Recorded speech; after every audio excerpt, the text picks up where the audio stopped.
Welcome in. Just Kings coming up next. What up, everyone? Welcome in. Just Kings podcast coming off a huge victory in Boston. Shootout win for the boys. Huge win for the boys, especially after coming off that Sabres game. Because I know we didn't film a podcast for that one because we were pissed and we didn't want to film one because how bad they played. So I didn't want to think about that game anymore. Yeah, I know. Drew turned it off like 3 goals in the third period. He was like, "Yeah, I can't watch this anymore." So yeah, decided to bang it. But yeah, it was just overall defense didn't show up in the third period. Yeah, seems like a constant thing with us. Yeah. Defense. Todd McClellan lives another day. I can't blame Todd for this win right now. I can't blame Todd for winning today. Okay, that's a hot take right there. Yeah, it's nice when his defense helps him though. Doesn't look as dumb. All right, so before we get into the next 4 points, we just want to talk about the Trevor Moore signing. He got extended today before the game. 5 years, $21 million, which brings out to $4.2 million AAV, which I think is a very good contract for both Moore and the Kings.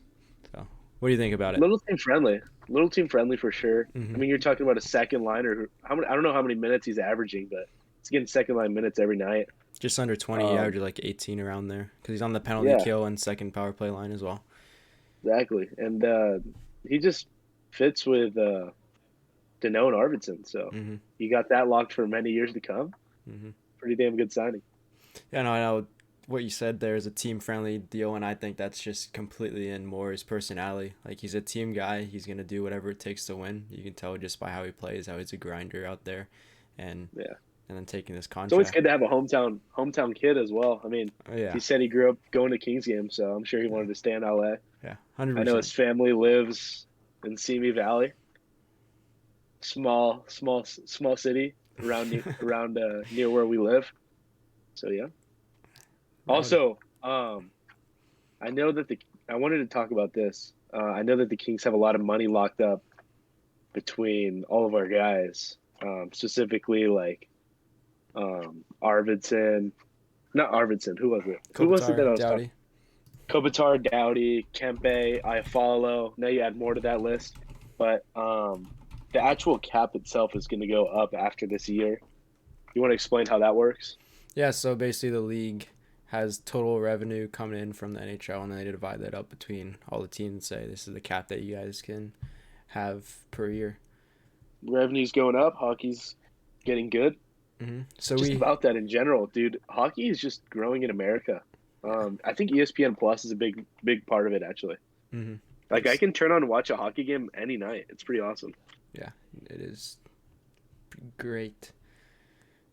Good for the sport. All right, let's see if I can find frickin' Arvidsson on here somewhere, but of course he's non-rostered right now, so he's not going to be on here.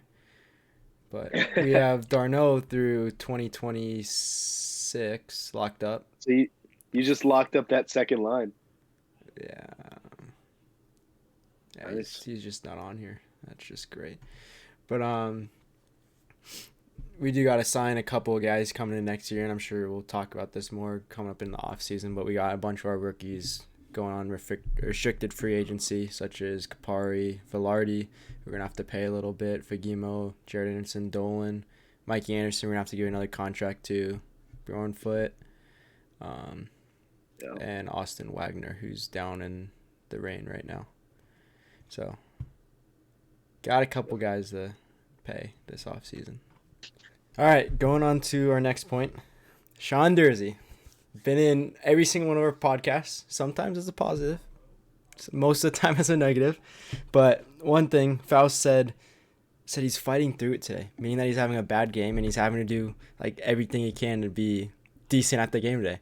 And I think that's really saying something because announcers aren't supposed to be like negative about our players. They're supposed to be positive and be like, hey, this guy's doing better. But no, he absolutely sucked today. He couldn't make a single pass. Pucks are bouncing all off of him. He took stupid penalties as well. Like, it was a rough one, dude. I don't understand what was going wrong, but screw it. Going back to that clip that actually went semi-viral on TikTok is Sean Dursey can't pass. Dude, how are you gonna be in the NHL and you can't pass the fucking puck? Sorry. How bro, you do it. He's a head case, bro. Sean Dursey is a head case. He needs to go like this. Just grab it. Yo, toss it, bud. You know how to play hockey, dude. You've been playing since you were a Does he kid. though? Does he? Dude, he doesn't act like it, but it's like he's got the yips. It seems like when he needs to make a pass, but when he's on, he has the yips when he's playing defense. Well, even and today he needs to make a pass. he whiffed on a couple of passes on offense, which was like the first time that we've seen that. So that's why I think Faust said something at that point when he missed a couple passes in the offensive zone. So that makes sense. I mean, yeah, it was just a rough one. Pretty brutal. Jordan Spence, healthy scratch today. I don't know, man. It's brutal. Yeah, I mean, we've said it in past podcasts. It's just annoying. Mm-hmm. Same thing keeps happening, and we don't want to change anything, which is all right. That's fine. Who cares? That's kind of why we lean towards not doing a podcast on the Sabres Day, was just not wanting to frustrate ourselves again. I think we could have copied and pasted one of the old podcasts that was a loss, and it would have applied the same exact thing. It was probably the Leafs game. Yeah, especially What the shit was that? Yeah, just copy and paste that one and change Leafs to Sabres, and there you go. Penalty kill didn't work. Power play didn't work. Yeah. You also played my man was playing like prime Johnny Quick in that, so that didn't help. It's all right. All right. Next point. Kempe, star of the game in my book. 2 goals today. Third period. He is starting to look like himself again, and I am starting to get excited because this man right here, he will carry our top line, and you add Fiala and Kopitar in there, who are both starting to heat up as well, right? I think Kempe is ready to go up to that top line, so I think that third line is going to be Jared Anderson, Dolan in the middle, Kaliev and Velarde on the wing, and you follow down to that fourth line. Yeah, I mean the kid line I want to see is obviously with Byfield in the center position on that third line, and then we're talking about 3 legit lines that could score goals. Well, for now, at least in the upcoming games, that we have Iafallo up on that second line because Arvidsson's he'll be back a kid.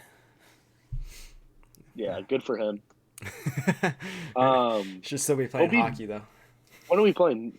Tuesday, right? No, Saturday. Yeah, he'll be back on Saturday. Tuesday, Thursday. He'll be back. Right. Better be back. Yeah. So we don't need him to win though. Going off of that Byfield point, and I know we talked about this a little bit earlier today. Byfield's still only 20 years old, maybe 21 by now.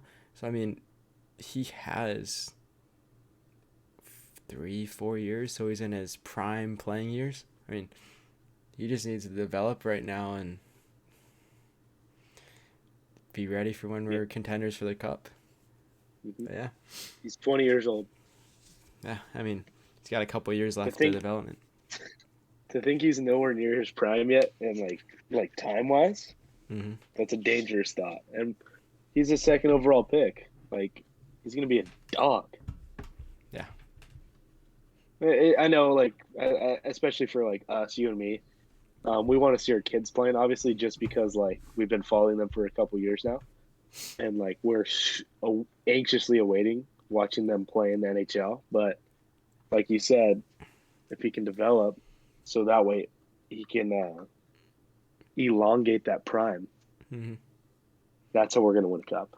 Are you looking at Sidney Crosby right now? Hang on, so I have to redo that. Fucking give me a sec. I fucked up my computer. Even looking at Sidney Crosby right now, he's starting to turn back the clock on his stats right now. He's going pretty insane right now for being as old as he is. And let's see, when did he come into the league? He would be 2005, 3, 10, 15, 18. So yeah, Crosby was 18 when he started playing. but he is up there in age now, and he's starting to turn back the clock with 17 goals this year. So looking at something like that where we want Byfield to be ready to take over the top line center once Kopitar starts slowing down a little bit more in the next couple of years. Totally. Going on to the next point, Copley today. You have a night. He had a good freaking night. I mean, against the What- top team what in the was NHL the- right now. What was the stars of the game? Did he get one? Stars of the game, Adrian Kempe was 1, Brad Marchand was 2, and Taylor Hall was 3. Yeah, that's Bush, because Phoenix Copley was your 3, if not 2. I mean, how but yeah, many he shots? made some. They had 35. 35, 32. If you have He just 32 made some- saves, you got to have a shutout there. He had clutch saves, yes, and he kept us in the game with that. But Yeah. just I just thought he looked calm again. Mhm. He went back to just keeping it simple. And I don't know, what do you think of him in the shootout? I didn't get to see the shootout live, but I watched it after, and I mean that just big presence in the net. I mean, he could honestly probably just sit there and they'd miss half their shots. So, I mean, Versus Quickie. Quickie's always been very jumpy, so he's hit or miss in a shootout. But even game to game, he's hit or miss. He's hit or miss, yeah. But I thought Copley did a good job. Seems like he's our number 1 right now. 100%, yeah. I mean, who's your number 1 goalie right now? I think Copley. I mean, 4 out of the last 6 games, and the only game where he's really shown that he didn't have his A game was the Sabres game, but you can't even really blame that whole loss on him because we didn't have any offense going, like high quality scoring chances, and our defense didn't show up either. So yeah, I mean, really you score 0 goals, it doesn't matter. Yeah, it doesn't matter if you give up 30 goals or you give up 1. Mm-hmm. Yeah, he's my number 1 as well, though. Yeah. All right. Yeah, Quickie just need to take a seat, have a little relaxing time, little chill. Mm-hmm. He also, I mean, at his age, he shouldn't be the number 1 goalie. Like, he shouldn't be relied on as much as we have been. So it's fine. Yeah. All right, so yeah, Cal Peterson, 4 games played now in the AHL with the Reign. 939 save percentage, 3 wins, 1 loss, and he has 8 goals allowed. So, I mean, he looks like he's getting back on track, and that's actually, I know this is small sample size, but that's his highest save percentage in the AHL. So, good. Looks like he got his confidence back, and he just needs to keep that up, and I'm sure he'll be back up on the Kings in no time. What's the word we use with the Kings all the time this year? Consistency. Yeah, so if you can show some consistency, then I'm going to be bought in on Cali. Because, yeah, I mean, he was supposed to be our guy. He could still be our guy. You know? I mean, early on in his career, he showed that he can be our guy. He just needs to get back to that. And I mean, last year he was decent. He was just a little streaky at times where he'd be on a really hot streak where nothing was getting in the net, no matter who was shooting, who we were playing.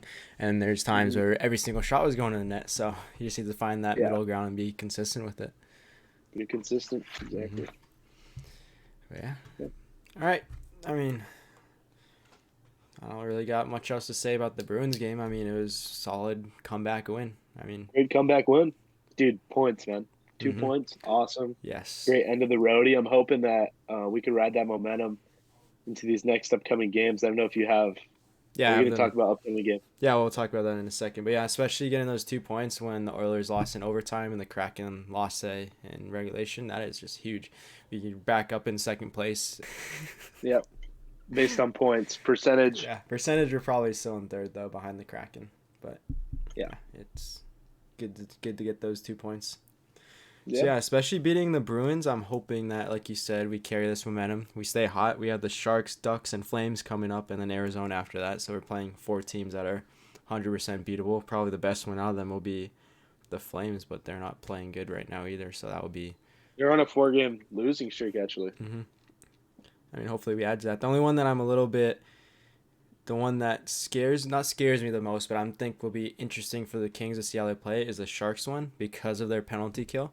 I would like to see if our power play could do something against them because that would just be a good test for us for when we make the playoffs this year. I mean, every team's going to have a good penalty kill. We need to make sure that we can actually score if our power play on a good team. That's good there. So that would be nice to see. That's how you win games.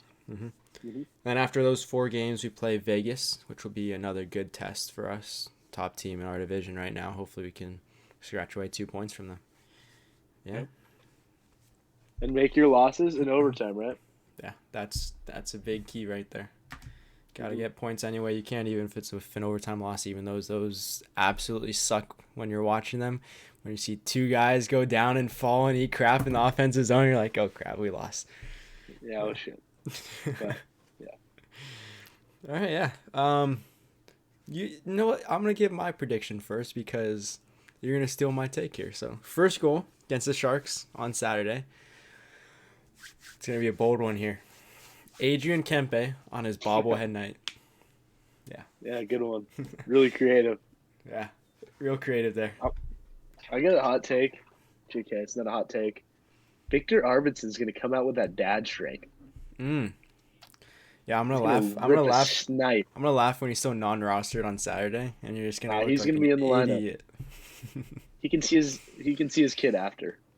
Yeah. Well, hopefully he's back because that just makes the Kings so much better with him, especially how good he was playing lately. So that'd be nice to see. Absolutely. And hopefully Copley's in net. Yep. That's what's expected. Yeah. All right. Well, thanks for joining us again on this podcast, guys, and we will catch you guys in the next one. Give them a go, Kings, go.